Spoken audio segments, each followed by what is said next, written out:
Okay. Hello, everyone. Welcome to today's panel. I am your moderator for today. My name is Charles Veon. I go by Chuck. The session that you're actually in today is What I Wish I Knew. It deals with recruiters and HR leaders. We will go ahead and share our hard lessons learned through our veteran employment. Thanks for all of you being here today. We truly appreciate it. What I'll go ahead and do is I'll go ahead and start and give a brief introduction on myself. And then what I'll do is I'll go around the panel and have them introduce themselves. Once we're done with that, we'll go ahead and open it up to any questions that you may have. Again, my name is Charles Veon. I go by Chuck. I am a United States Air Force veteran. I served 26 years in the Air Force as an active duty member. I retired in 2015, and I've been in the civilian world for almost 10 years now. This is my third civilian job that I have been in since I retired. Currently, I'm the HR director for Charter Spectrum. I am support 2 call center sites here in the St. Louis, Missouri area, and I have 14 HR professionals that report directly to me. So that's a little bit about myself. We'll go ahead and go to our next panelist. Lloyd, would you like to start, please? Yeah, thanks, Chuck. It's wonderful to see some of these familiar names going on in the chat session. So Lloyd Knight, I'm the old guy on the panel. So I'm retired from the Air Force, where I spent 20 years, 17 years as a loadmaster, 3 years as a first sergeant. Been out with UPS now for 18 years. I spent the first 16 and a half years running global government operations as a director. And over the last year and a half, I've been doing my dream job. So I lead veteran talent acquisition and retention at UPS, where we have almost 19,000 veterans that work for us. Thanks a lot, Lloyd. I appreciate it. Nate, would you go next, please? Hey, Nate Smith, lead recruiter for military and campus programs over at Pfizer, the leading fintech firm globally. And we're also the #1 employer as Best for Vets by Military Times this past year. We're looking to keep that going. 21-year current member of the Georgia Army National Guard, still going, although my wife is about ready for me to be done with it. But, looking to assist military talent by that first step after transition, and it's great to be here. Thanks, Nate. I appreciate it. All right. Keita, you go ahead and take us away. Fantastic. My name is Keita Keller, and I am the Talent Engagement Senior Specialist for Chemonics. We are a sustainable development employee-owned firm, and I am not a U.S. military veteran. I am an active and proud ally. And in my role, much of what I do, it's not 100% dedicated to veteran talent, and I'll talk about that later on the panel. That's important. But I think it's really kind of a navigating role for talent. And that's it for now. All right. Thanks, Keita. Appreciate it. And Gary. Hey, good afternoon. Good mornings, everybody on the Central and later. Gary Halstead, Air Force veteran myself. Spent 20 years aircraft maintenance and Air Force recruiting, and then been with Collins Aerospace for about 2.5 years now, including my SkillBridge fellowship that I participated with Collins Aerospace and RTX. And now I lead the veteran recruiting initiatives, as well as some of the other underrepresented candidates in the TA field for Collins Aerospace, and then obviously working with Pratt & Whitney and Raytheon, the other RTX companies. Looking forward to talking to everybody today, and thanks everybody for tuning in. Outstanding. Thanks, Gary.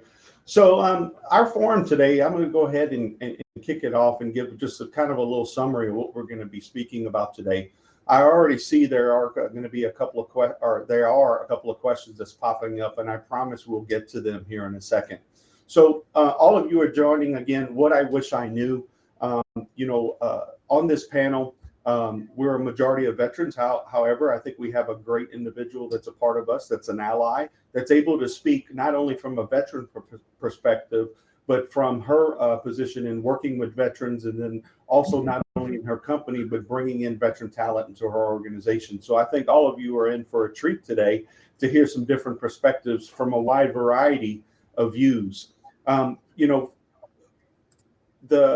I guess you could say the industry has done a lot over the course of the last 10 to 15 years to really focus and prepare their companies to bring in veterans. And I think that's a fantastic thing. When I first transitioned in 2015, there were very few companies who were really touting that they wanted veteran experience to be brought into their company.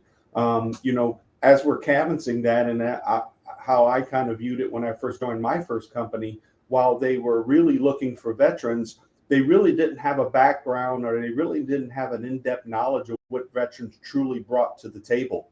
So, for us as veterans, as we're navigating and transitioning from our military career into the civilian sector, I think it's incumbent upon us not just to wait for those answers to come to us, but for us to ask those questions or inject, kind of our experience of what we're kind of, bringing to the table. I think it's imperative. The more often that we have conversations and start conversations with individuals who do not know a lot about the military, the better they become informed and the better they are in actually helping you trying to get either a business resource group stood up or an employment resource group stood up, working with other, talent acquisition leaders as well as recruiters to ensure that when they're actually bringing in, the military, we have individuals who can really look at those resumes and translate them in order to go ahead and start off those healthy conversations. I'm pretty sure all of us on this panel today have, dealt with individuals such as all of you probably that's out there listening to us right now, in terms of, well, I really don't know what I want to do or what I'm, capable of doing as a veteran. My advice to all of you is never underestimate yourself. The military did a fantastic job educating every single one of us. And I'm not talking about a college education. What I'm really referring to is those life skills, how to be resilient, how to be disciplined, how to have technical knowledge and learn in a quick environment under stressful conditions. All of those things are great attributes that all companies are looking for. We have to ensure that they fully understand that and what we're bringing to the table. A large amount of leaders, military leaders as well, we all come with something that's very important in the civilian world, and that's leadership. Regardless of what background or branch you come from, all of us are taught leadership from day one in basic training or drill training or whatever you call it, based upon your military service. But all of us are ingrained with those leadership qualities and attributes.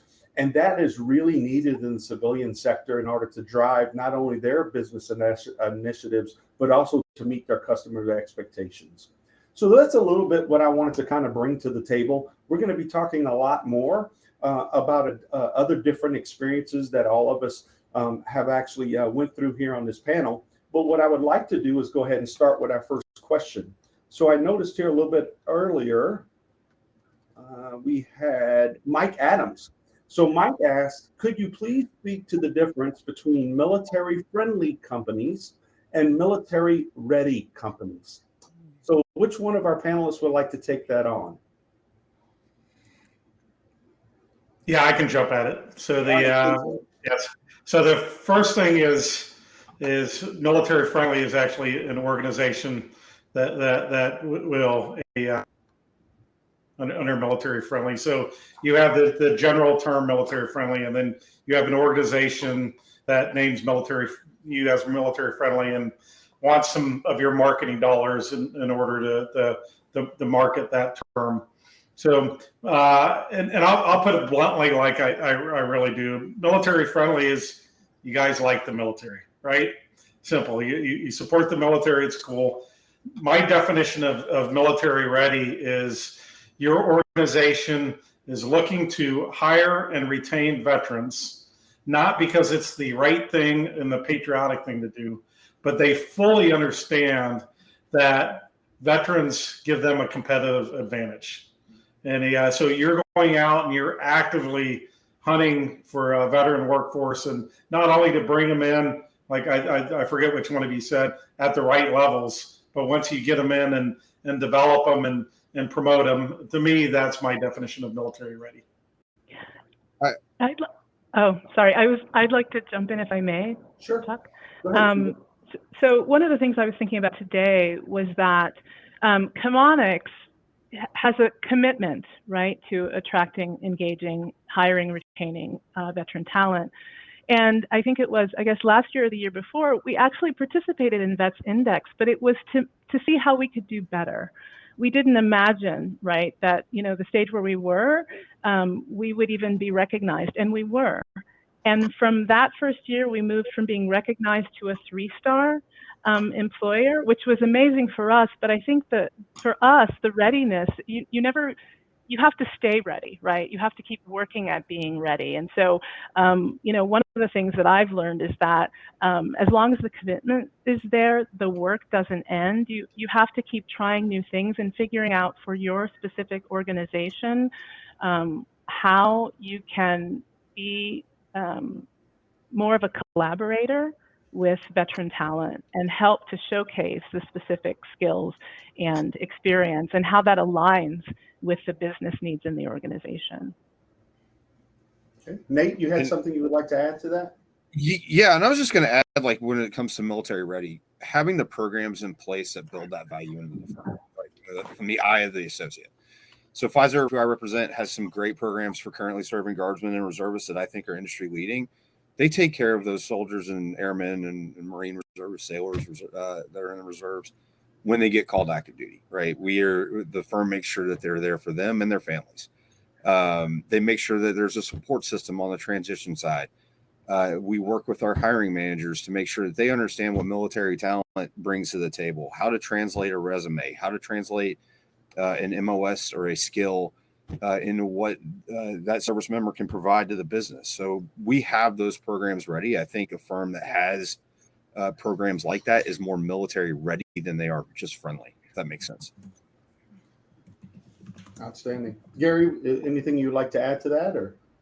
Oh yeah, I think everything was captured perfectly there. All right. Well, Gary, it's a great segue because Zachary has a question for you. So he says he would like to have some feedback on your experience during the SkillBridge program. Yeah, outstanding.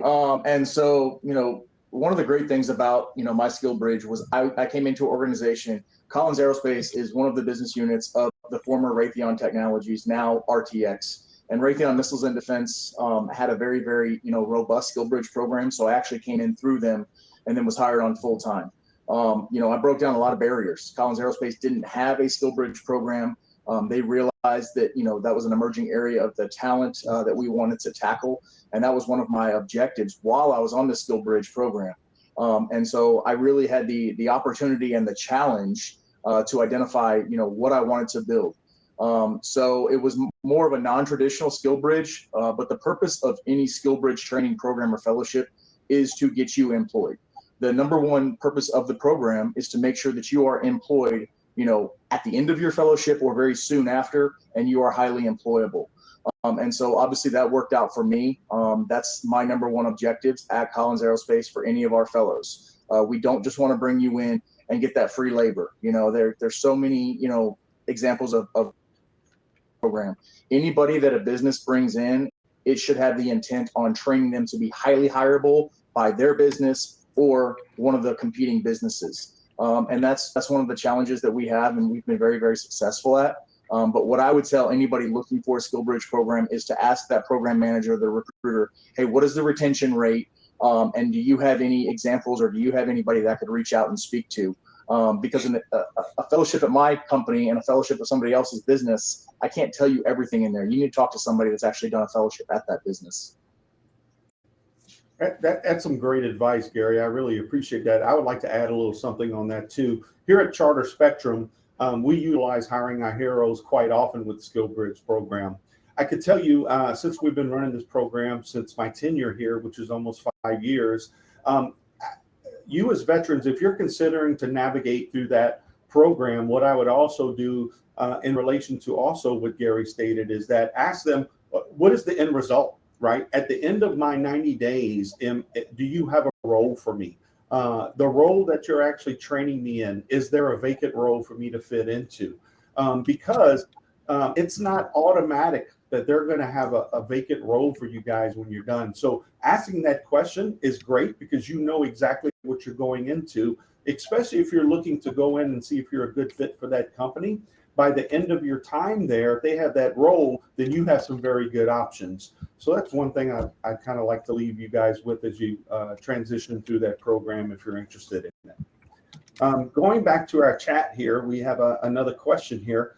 This one comes from Robert. It says right here that as a DVOP counselor, I notice my customers have issues as a younger transitioning service member. They run into the barrier of in-service when you walk in to a room full of service members who know immediately what their skills are and react appropriately. But civilians do not understand that, and it makes them feel somewhat disrespected and makes them shut down. How, as a company, do you get past that in your companies? I'll jump on this one really quick before I kick the panel off. For me here, I have partnered with our large business groups. First of all, when I first came in, as we were navigating through hiring our heroes, I quickly found out that a majority of the volunteers on there, while they were great allies such as Keita, there was hardly no veterans on there. So I was really pushing to bring veterans in there, and I became an advisor to that committee so I can educate individuals exactly what military members are bringing in, how I can better prepare them to go ahead and read that resume and translate it in a good fashion. Find other veterans within the company who wanted to go ahead and volunteer their time so we can, become a committee.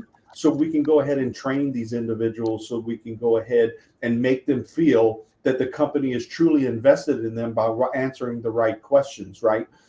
So those things is just one part of it. There's many more. So I'll kick it off to the panel, and who else would like to add a little color to that? How do we help that? I'm all over this one. So a couple things is, first of all, and I'm going to be blunt because I'm blunt, get over it. So you got to go in and you got to sell yourself as a veteran. You got to be able to translate all your skills and experience and your knowledge. Those are the things that give you a competitive advantage. Look, we're not bringing you into a room to interview you because we want to feel good about ourselves. We're bringing you into a room because we want to hire you.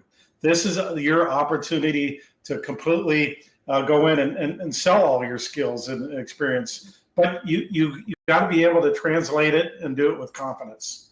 But something we've done at UPS is something I started a year and a half ago. We have 19 VBRG chapters across the country. However, our talent acquisition team is fairly small. We probably have one of the smallest ones of any Fortune 100 company. So what I've done is I've created a veteran VRG talent acquisition ambassador program where I've trained over 125 ambassadors that can go augment my very small talent acquisition team in case they run into any of those issues. And then one of the things we absolutely will do if we run into a veteran that is having trouble with an interview or translating their skills, we'll refer them to Hire Heroes USA if their resume is not up to where it needs to be. They do mock interviews as well. And then American Corporate Partners is one of our close partners that maybe somebody needs a mentorship and needs a little bit more defined help. Okay, I have to jump in after that, if I may. Is there time? Yeah, really quick. We have a bunch of questions to go through, but go ahead, Keita. Absolutely. I mean, I mostly want to echo that, but I wouldn't feel right if I didn't get a plug-in for my colleagues in the employee resource group, ChemValor, because that's exactly how we operate. And I just wanted to put a plug-in for veterans@chemonics.com, because that's one way to contact the group. And we do something very similar in terms of helping people from the application stage all the way through, hopefully successfully paneling. So yeah, I agree. It's important to provide those resources and to collaborate both internally and externally to make sure that veterans have the resources that they need and the access to. Okay, thanks, Keita. Like I said, we have a few questions, so I'm going to kick this next question to Nate. So Nate, we have Timothy here. He says, do you have a percentage of veteran applicants you review for open positions? We find that with hundreds of applications per position, recruiters only look at a small amount of resumes and applications. Also, are emailed resumes looked at by your companies? At most VSOs and nonprofit emails resumes over, but if it's not in the corporate application process, they are not seen. Okay, I'm going to tackle the first part of the question, and it's a tough question, but it's a great question, Timothy. And the answer is no, right? We do not have a specific percentage, right? I can speak to what I do as a recruiter. I review every resume that comes to an application, right? That is the least I can do for any applicant, whether they're a veteran or not. Okay. The important thing is that we're fair and equitable across our recruitment processes, regardless of segment. However, we have found that a majority of the military affiliated candidates that we are able to get to the interview stage, right, that we're able to translate that resume to the hiring manager or to the business leader that has that position open, are being offered. I think we're sitting roughly about 60% of interview to hire rate for our military affiliated population right now. We're working to get that a little higher, but there's not a specific percentage. I review every resume that comes into my queue on a rec that I have. Military talent does well in the interview process. We're able to go in and say, hey, I'm not going to be beat, right? I might not know this industry, but I'm going to learn that industry. We're taught from the NCOES level, and I'm sure at the officer side, I'm not sure, but you might not know the answer. You know how to find it. Okay. And that is one thing that hiring managers really appreciate about us is our tenacity and our ability to, we won't accept defeat. We'll never quit. We'll always drive forward. Right. Good answer, Nate. I appreciate that. So kind of pushing things along. I want to make sure we try to answer as many of these questions as we can.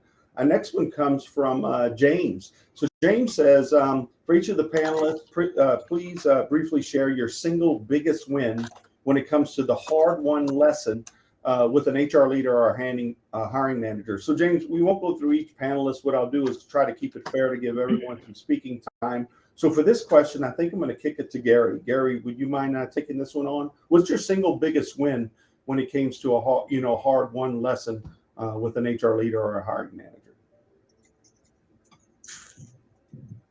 I've had a lot of defeats and I've had a lot of wins. So trying to think there. I think the biggest win is one that I'm on the goal line of right now, and I haven't punched it in the end zone. But when I first came on, everything was completely manual, from the SkillBridge training plan to the onboarding. Everything was completely through Microsoft Word, tracked on Excel, completely external to what our applicant tracking system is. And we are working, and like I said, we're in the final stages of implementing the SkillBridge and other fellowship, military spouse fellowships, different things like that into Workday, which is the tool that we use for all of our HR functions. And like I said, it was a hard-fought win, 2.5 years in the making. I literally started working on this while I was on my fellowship. But it's getting all of the key players aware of the need, for the, making sure your customers are satisfied, your hiring managers, your candidates, all of your customers, as well as the compliance factors. You want to be able to make sure that you're tracking, for compliance reasons with the DoD, and B, I want to be able to, report out what is my percentage posted and came on through. But I think that's probably the biggest win that I'm kind of taking credit for a little early. It'll be completely online by January, but really just getting that really, really big change and showing people why there's that need to invest the time and resources and ultimately money into something that they're unaware that they really need to invest in. Yeah, great point, Gary. And I think for the audience, Gary just kind of pointed out exactly what Nate just stated. That's that tenacity. That's what we all have in the military, be able to see something and then push through it and see it through the long haul. So great job. The next question that we have on here is from Mark.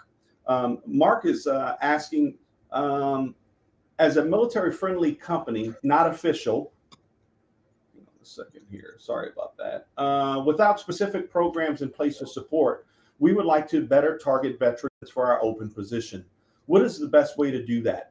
I'll jump on this one really quick. So from my perspective, if you don't have any official programs or specific programs, what I would do was canvass the area for other veterans.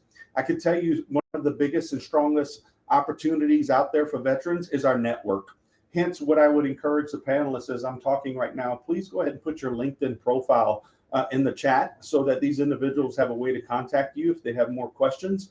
But again, have veterans, right, be able to afford their time to speak to other veterans, promote your business on their LinkedIn page to let them know that this company that you guys are working for is veteran friendly.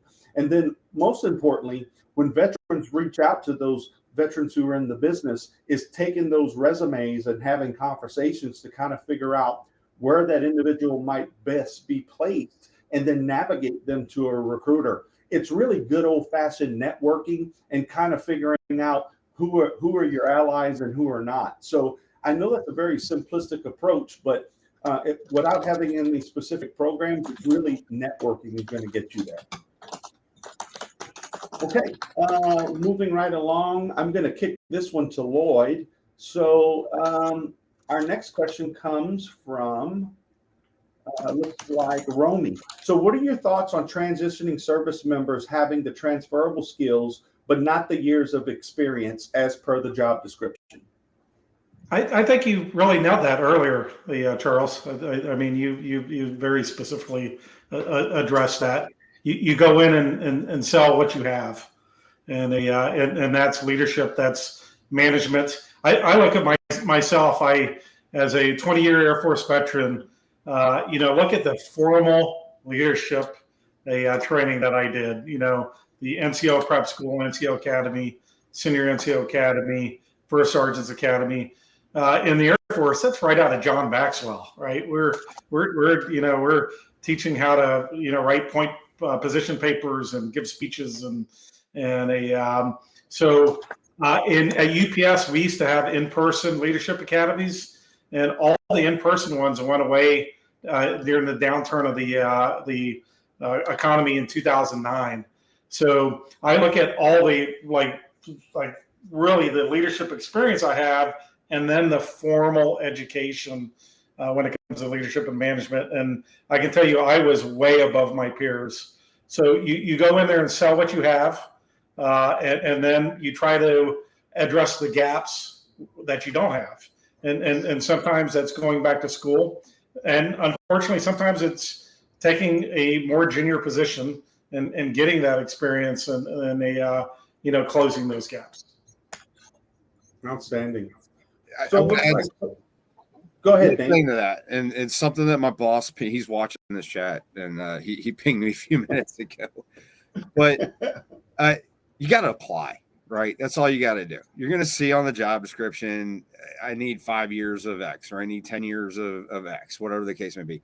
Remember, most job descriptions are written from the perspective of someone who works in the firm already. Okay, go ahead and apply. You don't know.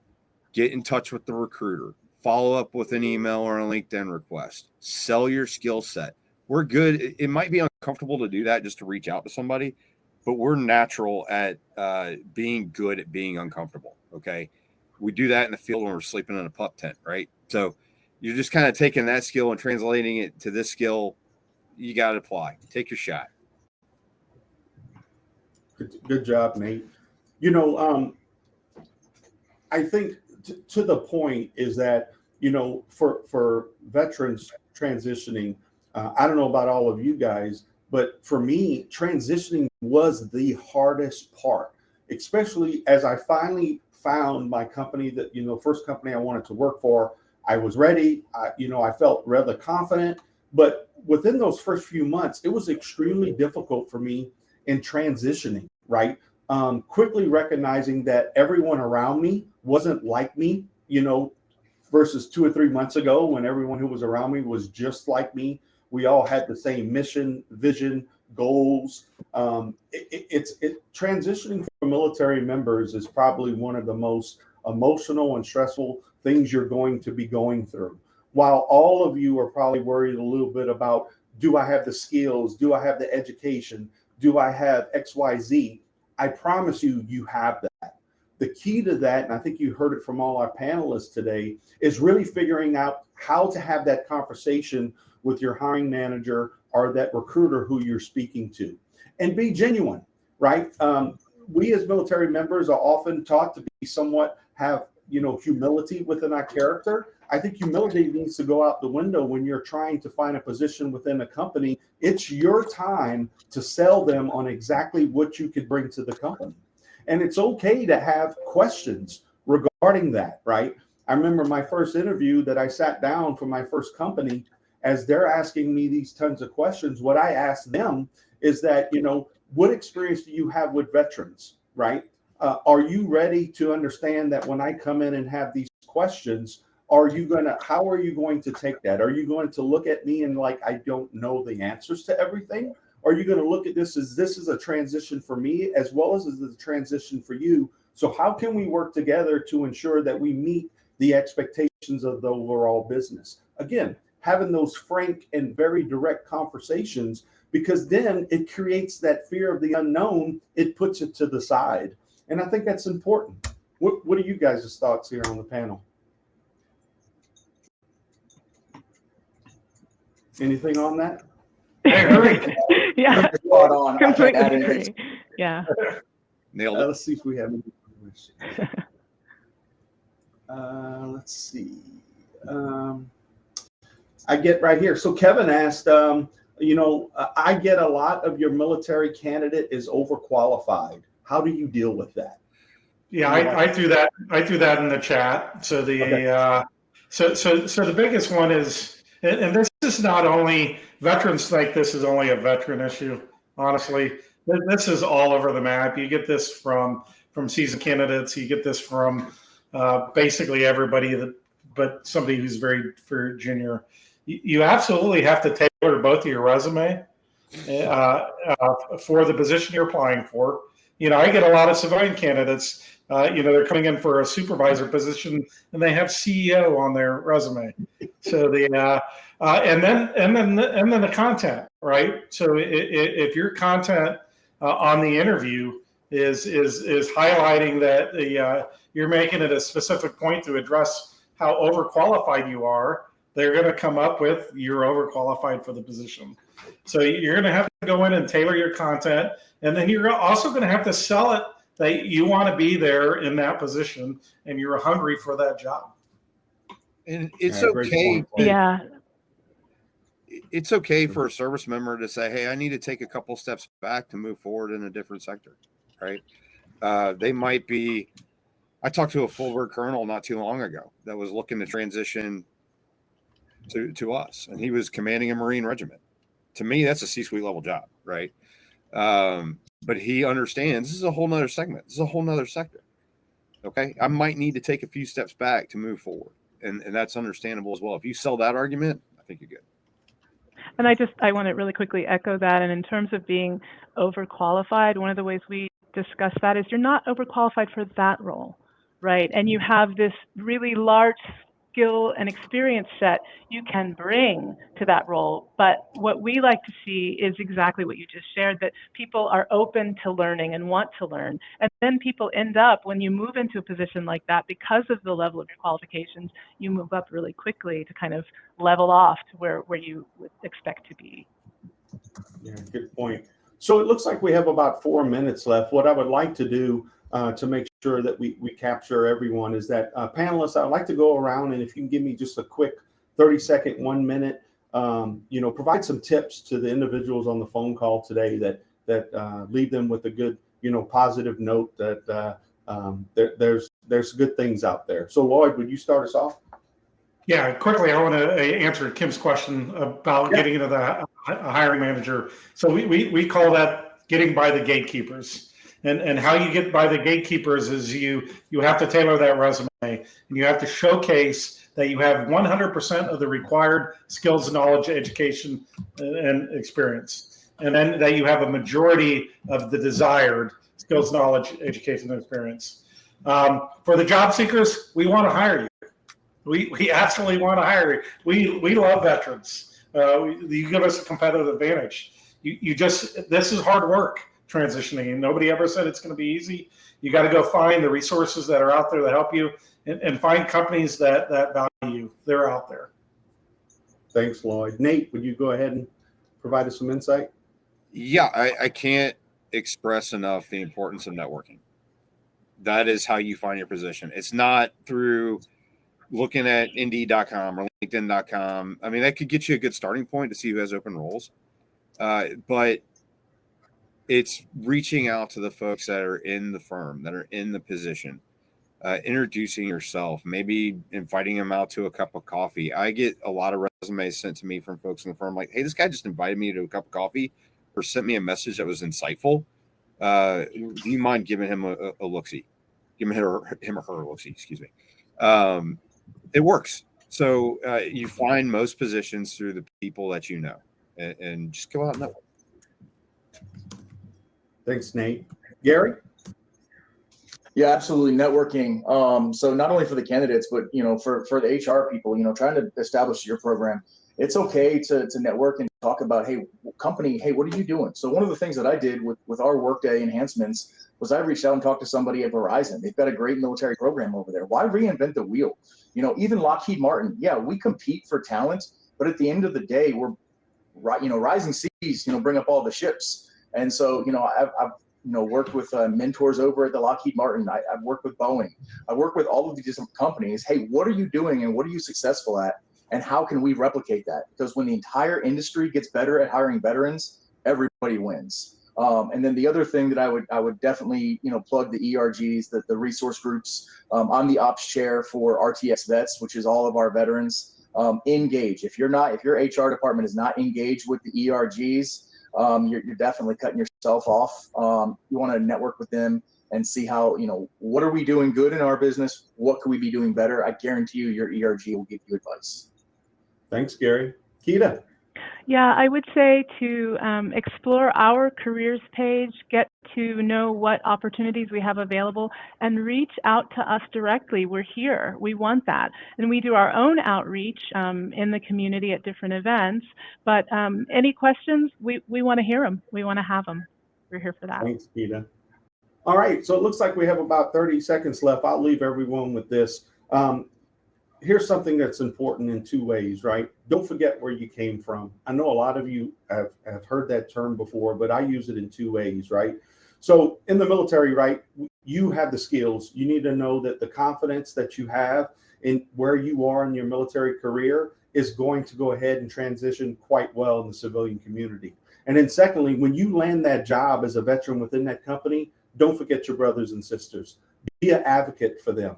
Don't be afraid to reach out. Don't be afraid to share your stories on LinkedIn and other social media platforms to ensure they have a leg up as they continue their transition as well. With that being said, thank you so much for joining our panel today. We really appreciate it, and we hope you have a great day. See you, everybody. Bye, everybody.